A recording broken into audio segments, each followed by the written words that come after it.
Hello everyone, thanks for coming. We're just about to get started, so I'll welcome you all to Ask the Experts, where we've got our expert panel assembled to answer all your questions about buying your first home.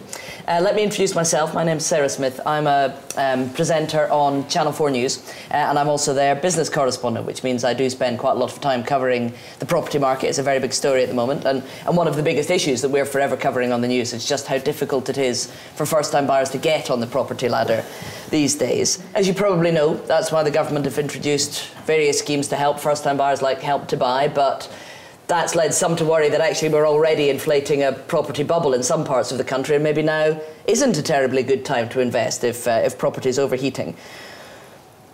There's all kinds of risks, as you know, associated with any kind of property investment, and we're here to try and unpick some of those for you and try and get you to avoid some of the more common pitfalls. So let me introduce our experts first. You'll probably recognise George Clarke here from Channel 4, Restoration Man, and George Clarke's Amazing Spaces.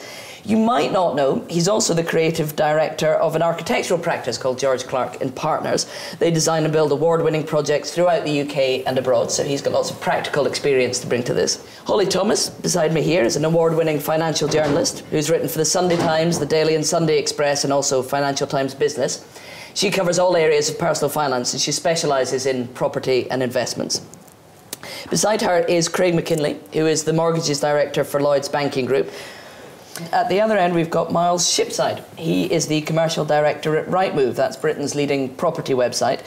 He's been an estate agent for over 20 years. He regularly appears on TV and radio talking about the property market, and he's also a qualified chartered surveyor. So between the four of them, there shouldn't be anything that our panel can't answer. Famous last words. Well, fingers crossed. I've got a couple of questions myself just to get us started off in general. I'll start with you, Miles, if that's all right. When is it a good idea to be buying? Who should be buying a home? Who should be trying to get on the property ladder, and who shouldn't?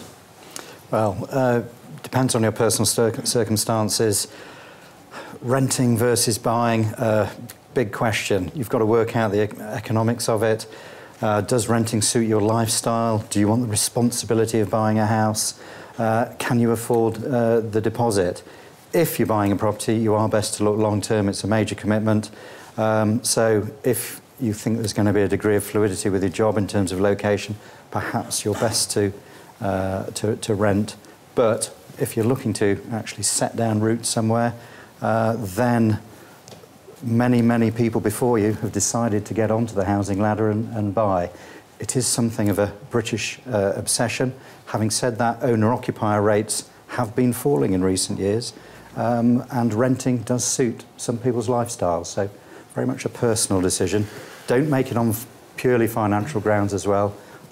Buying a home is something that you should do for emotional reasons and the enjoyment of owning a home. Don't just think about profit. Think about the enjoyment of having your own nest and somewhere to bring up a family.